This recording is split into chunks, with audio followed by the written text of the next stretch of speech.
Reflection is a dangerous pastime.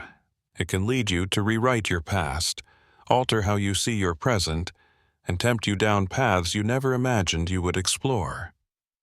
By my estimate, the material in this book has already triggered such hazardous reflection for thousands of people over the past 4 years. It has triggered significant, and not always positive, career moves for dozens of people that I know of.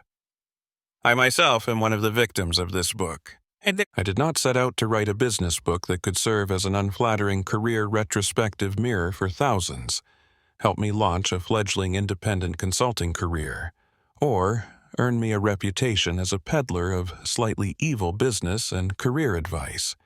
Those were accidents. It is not yet clear whether they were happy accidents. Part of me still thinks this is going to end in tears. What I actually set out to do was understand why a television show was funny. I found answers that satisfied me by looking back at my own work history, and accidentally created a mirror for those wishing to reflect upon their work and life. Around 2009, I had spent about a dozen years earning paychecks from various organizations, large and small. During that period, I never really saw myself as a rebel or iconoclast. Perhaps a little combative and insensitive. Perhaps a little too blind to turf boundaries in the workplace. Perhaps a little too disrespectful towards social norms, especially when out of coffee and in one of my more vicious moods. Maybe somewhat addicted to figuring out the workplaces I inhabited on my own, instead of taking my cues from seasoned veterans. But not an iconoclast, no. I was just another impatient young person who did not like wasting time doing clearly pointless things. Just another young person trying to grope my way towards significant work before Dilbertish cynicism caught up with me. In 2009, all that changed.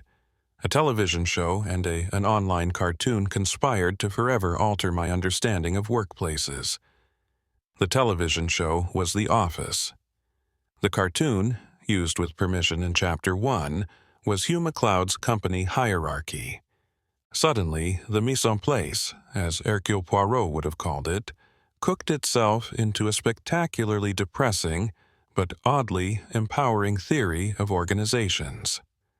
The result was the first Gervais Principle post on my blog, Ribbon Farm.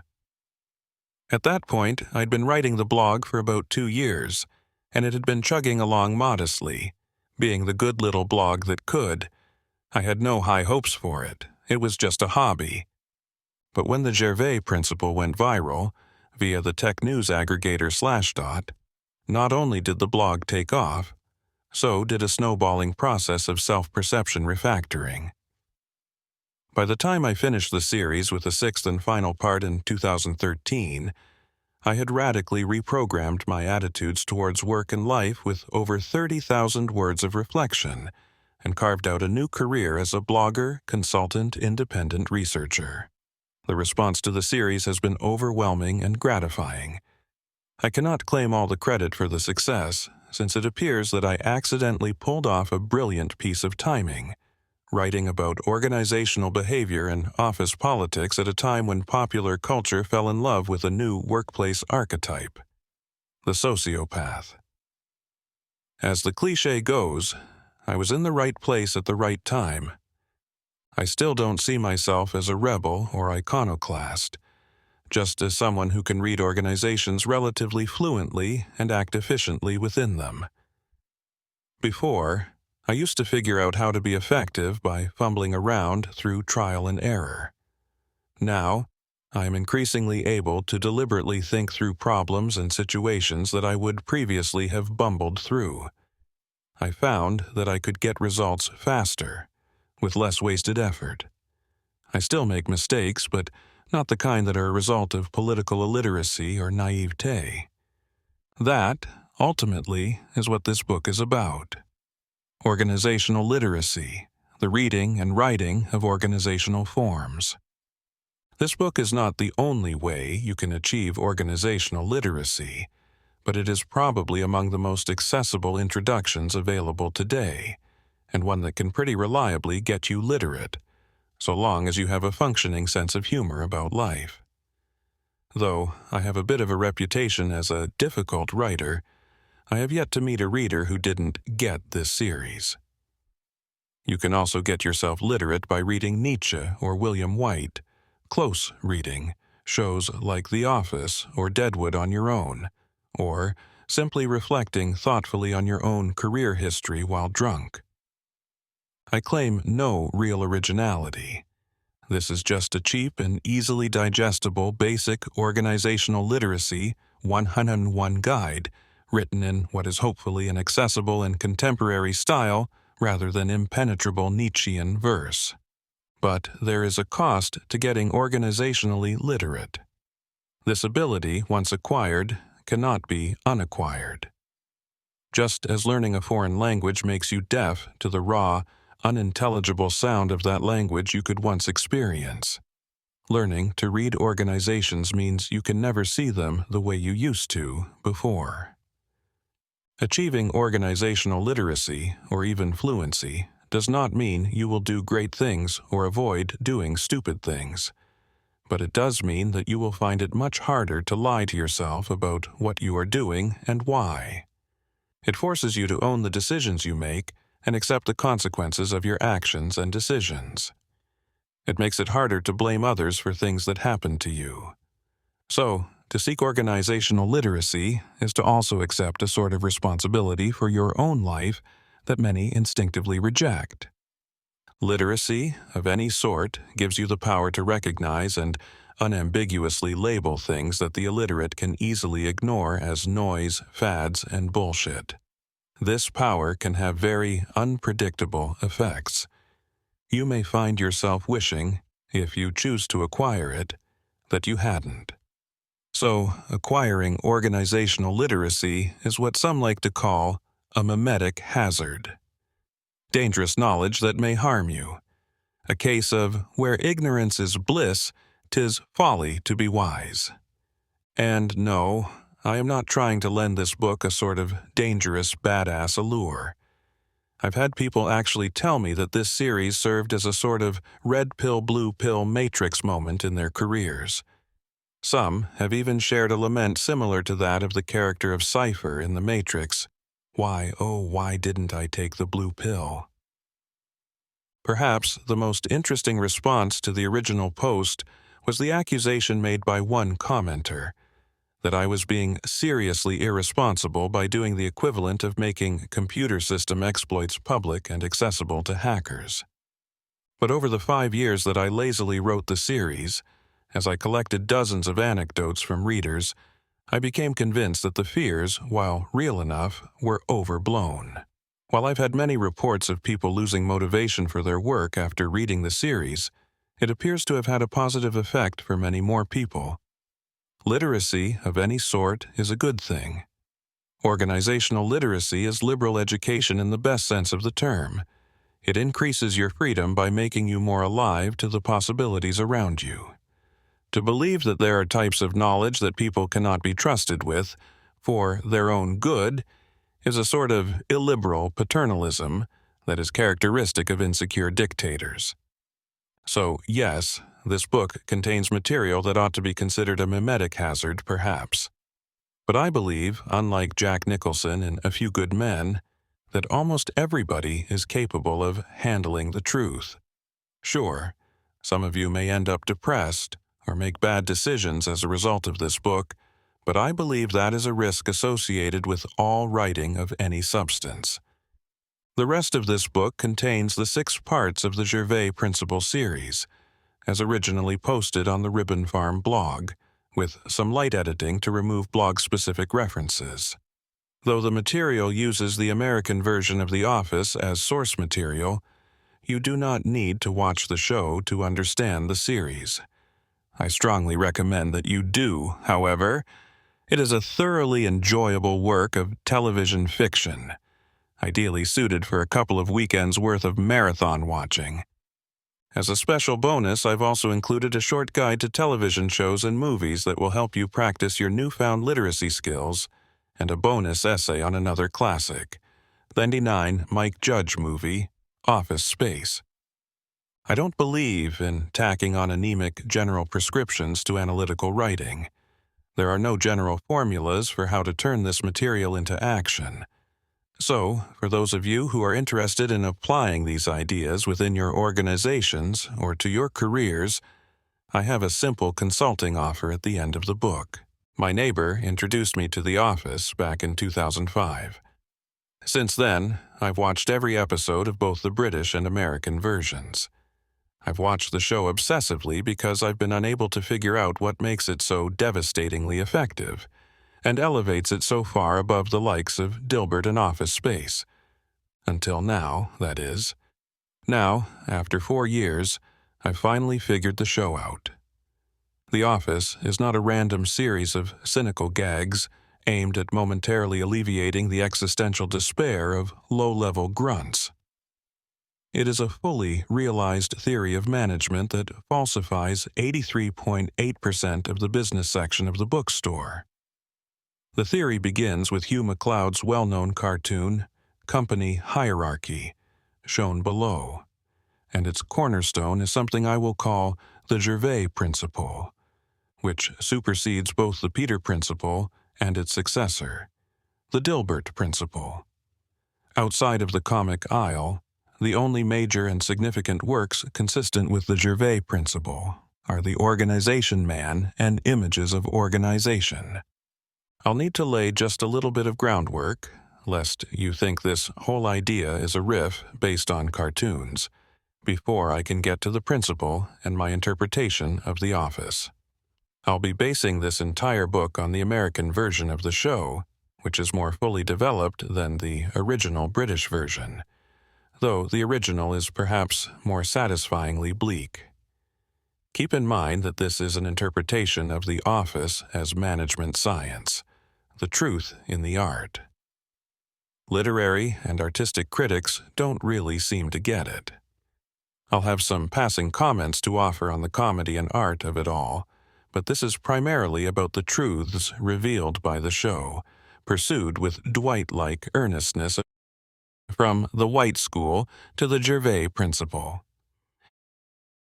Hugh MacLeod's cartoon is a pitch-perfect symbol of an unorthodox school of management based on the axiom that organizations don't suffer pathologies. They are intrinsically pathological constructs. Idealized organizations are not perfect. They are perfectly pathological. So, while most management literature is about striving relentlessly towards an ideal by executing organization theories completely, this school, which I'll call the White School, would recommend that you do the bare minimum organizing to prevent chaos and then stop.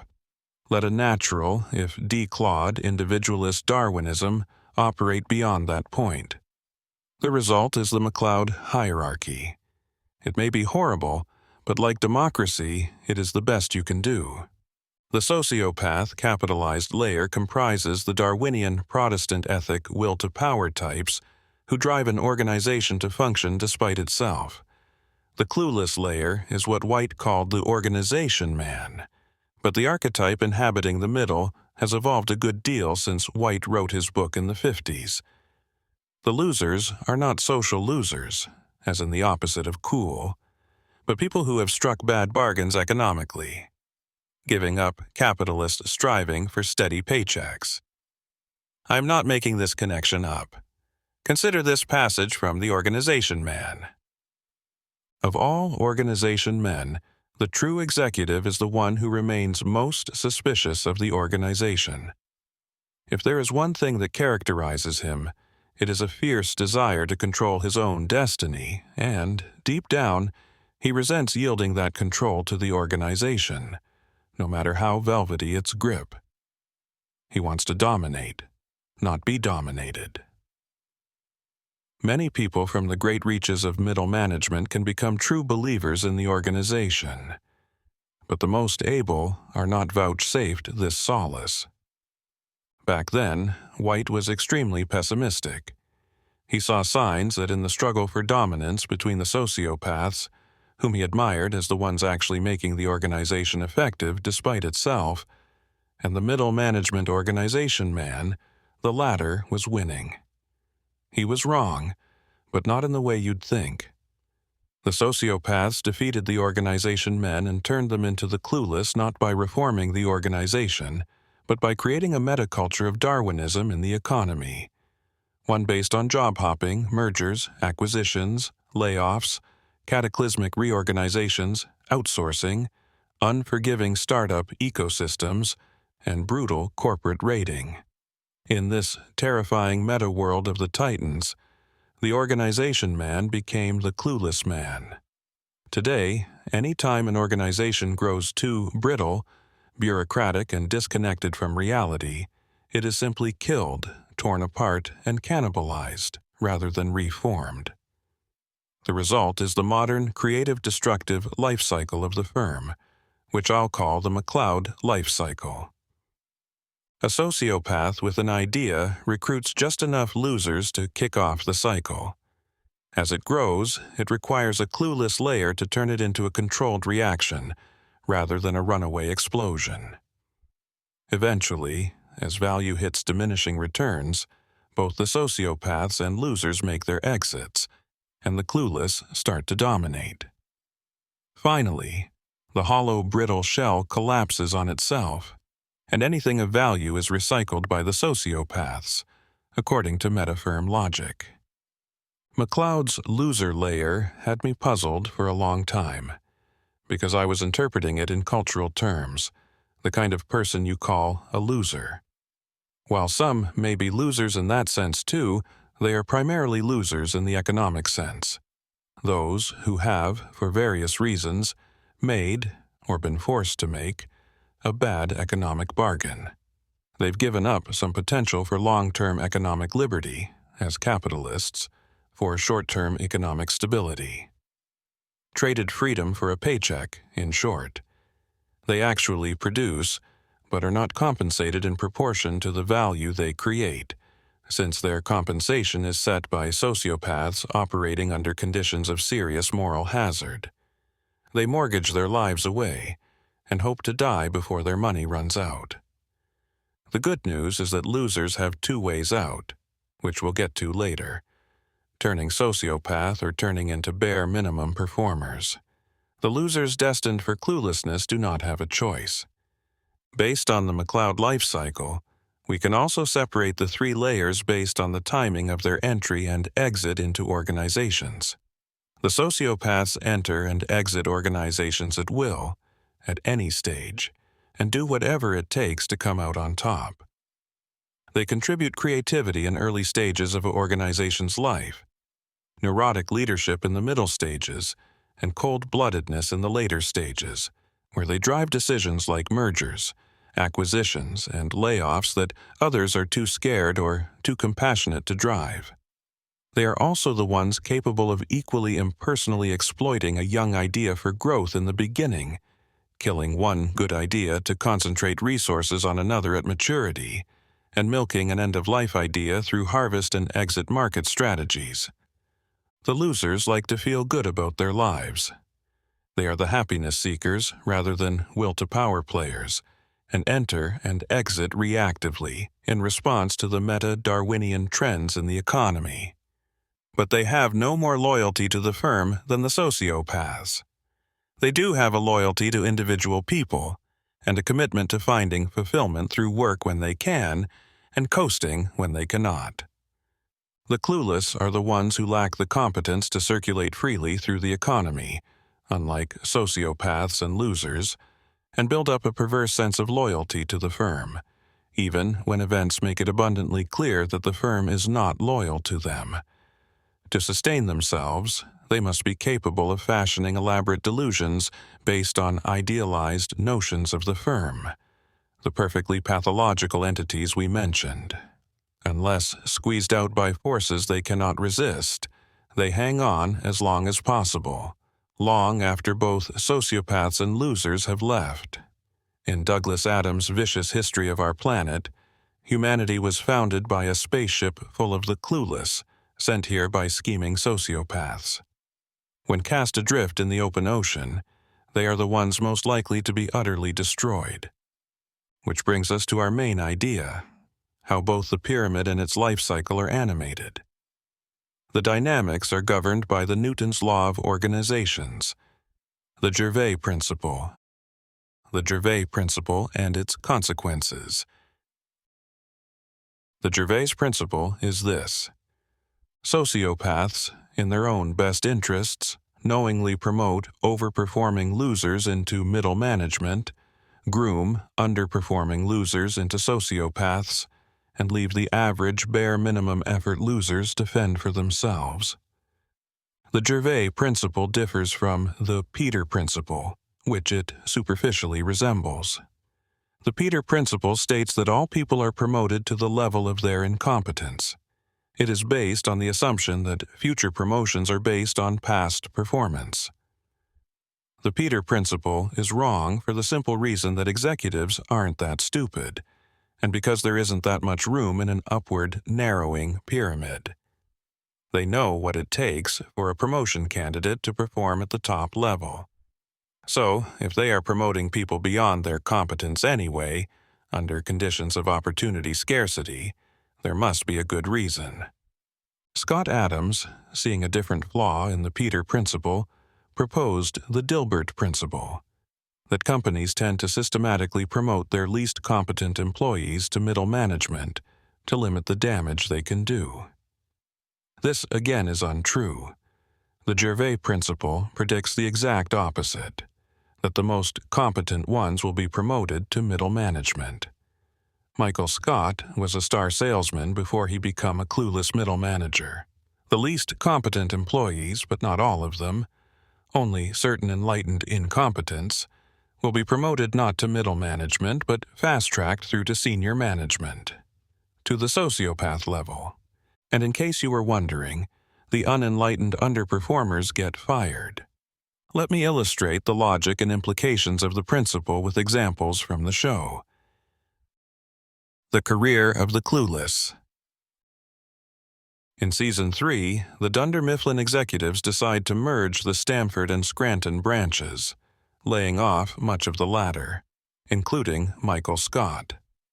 His counterpart, the sociopath Stamford branch manager, whose promotion is the premise of the reorg, opportunistically leverages his impending promotion into an executive position at a competitor, leaving the company in disarray.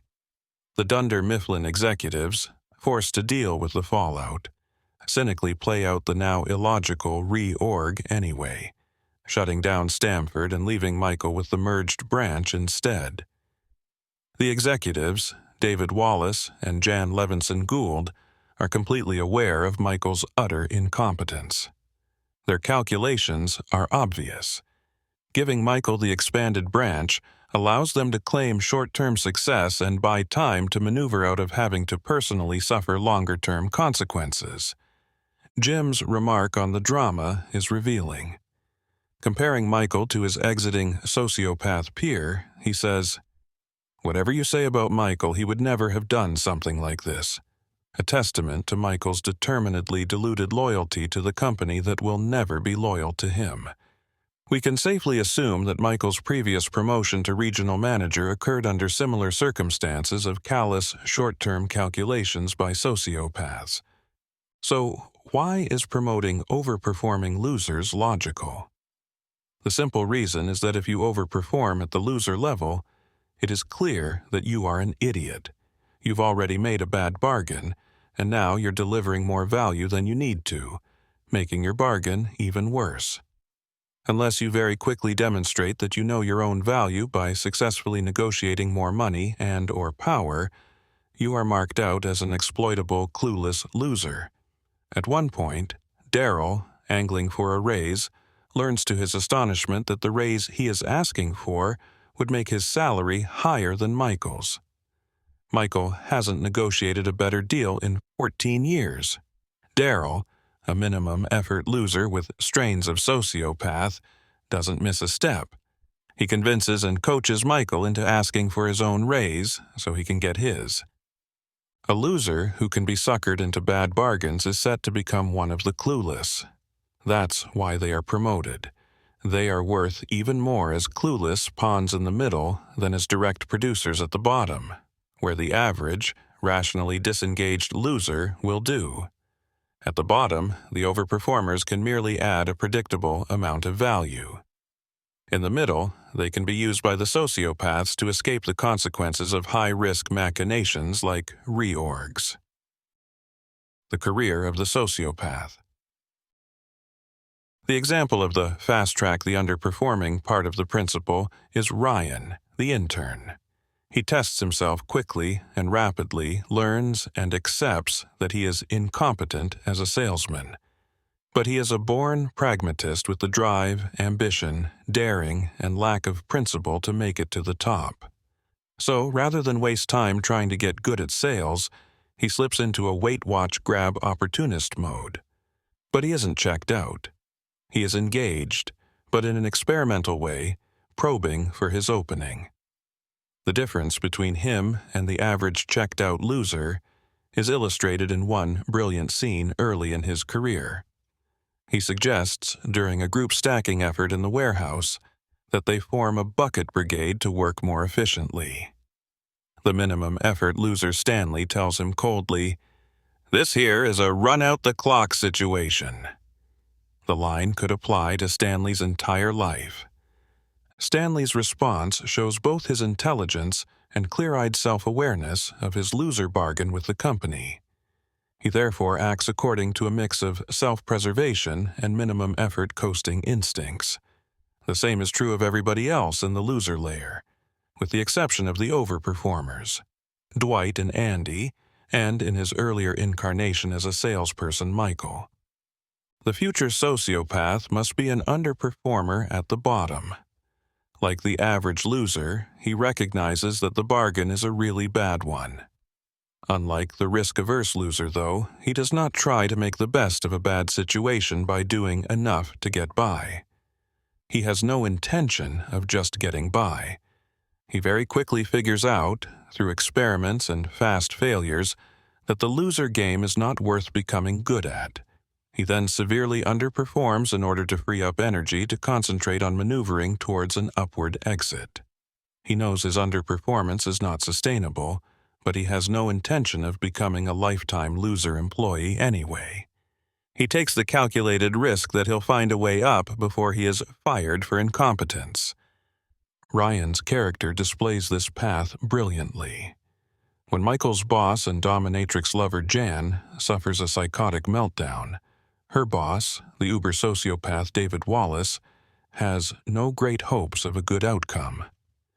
Setting up yet another Band-Aid move, he calls up Michael for an interview to take up Jan's spot. But when the rest of the office learns of Michael's impending interview, during Michael's farcical attempts at using a Survivor-style contest to choose his successor, which, predictably, only Dwight takes seriously, the true sociopaths act. Jim and his sociopath girlfriend Karen instantly call up David and announce their candidacies for the same position. Unknown to them, Ryan, the intern-turned-rookie, has also spotted the opportunity. The outcome is spectacular. Ryan gets the job, Michael loses, Karen is promoted to manager of the Utica branch, and Jim, who still has not yet completely embraced his inner sociopath, returns to Scranton.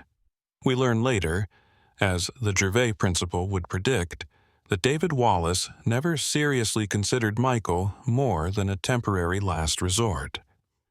Much later, in a deposition during Jan's lawsuit against the company, he reveals that Michael was never a serious candidate. The career of the loser.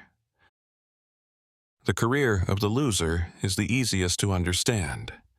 Having made a bad bargain and not marked for either clueless or sociopath trajectories, he or she must make the best of a bad situation.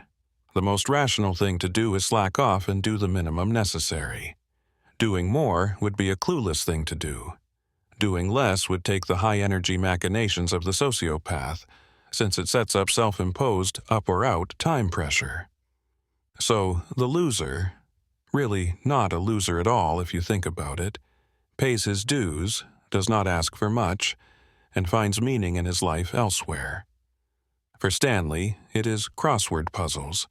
For Angela, it is a colorless Martha Stewartish religious life. For Kevin, it is his rock band. For For Kelly, it is mindless airhead pop culture distractions. Pam has her painting ambitions. Meredith is an alcoholic slut. Oscar, the ironic token gay character, has his intellectual posturing. Creed, a walking freak show, marches to the beat of his own obscure, different drum. He is the most rationally checked out of all the losers. If you leave out the clear, marked for clueless characters, Dwight and Andy, you are left with the two most interesting characters in the show. The will-he-won't-he sociopath in the making, Jim, and the strange Toby. Toby is a curious case, intellectually a sociopath, but without the energy or ambition to be an active sociopath. More about these two later. The emergence of the McCloud hierarchy. Dastardly. As all this sounds, it is actually pretty efficient, given the inevitability of the McCloud hierarchy and life cycle. The sociopaths know that the only way to make an organization capable of survival is to buffer the intense chemistry between the producer losers and the leader sociopaths with enough clueless padding in the middle to mitigate the risks of business. Without it, the company would explode like a nuclear bomb rather than generate power steadily like a reactor. On the other hand, the business wouldn't survive very long without enough people actually thinking in cold, calculating ways. The average performing, mostly disengaged losers can create diminishing margins profitability, but not sustainable performance or growth. You need a steady supply of sociopaths for that, and you cannot waste time moving them slowly up the ranks, especially since the standard promotion/development path is primarily designed to maneuver the clueless into position wherever they are needed. The sociopaths must be freed up as much as possible to actually run the business, with or without official titles. So, Ryan floats directly to the top, where he does what is expected of him: lead a bold, strategic gamble by building an online sales channel operation. As with any big strategic move, the operation has its risks and fails. And here we find that Ryan is still not quite experienced enough as a sociopath. He foolishly goes the Enron route, attempting to cook the books to avoid failure, and is found out and arrested. A true master sociopath like David Wallace would instead have spotted the impending failure, promoted a Michael to take over, who would obviously be so gratified at being given a new white elephant title that he would not have seen disaster looming, and have him take the blame for the inevitable failure. Completely legal and efficient. The organization as psychic prison. Which brings us to the other major management book that is consistent with the Gervais Principle, Images of Organization. Gareth Morgan's magisterial study of the metaphors through which we understand organizations. Of the 8 systemic metaphors in the book, the one that is most relevant here is the metaphor of an organization as a psychic prison. The image is derived from Plato's allegory of the cave, which I won't get into here. Suffice it to say that it divides people into those who get how the world really works, the sociopaths and the self-aware slacker losers, and those who don't, the overperformer losers and the clueless in the middle. This is where Gervais has broken new ground, primarily because as an artist he is interested in the subjective experience of being clueless. Most sitcoms are about losers. For your everyday sociopath, it is sufficient to label someone clueless and manipulate them. What Gervais managed to create is a very compelling portrait of the clueless, a work of art with real business value. Here is the ultimate explanation of Michael Scott's and David Brent's careers. They are put into a position of having to explain their own apparent, unexpected, and unexamined success. It is easy to explain failure. Random success is harder. Remember, they are promoted primarily as passive pawns to either allow the sociopaths to escape the risks of their actions or to make way for the sociopaths to move up faster. They are presented with an interesting bit of cognitive dissonance, being nominally given greater power, but in reality being safely shunted away from the pathways of power. They must choose to either construct false narratives or decline apparent opportunities.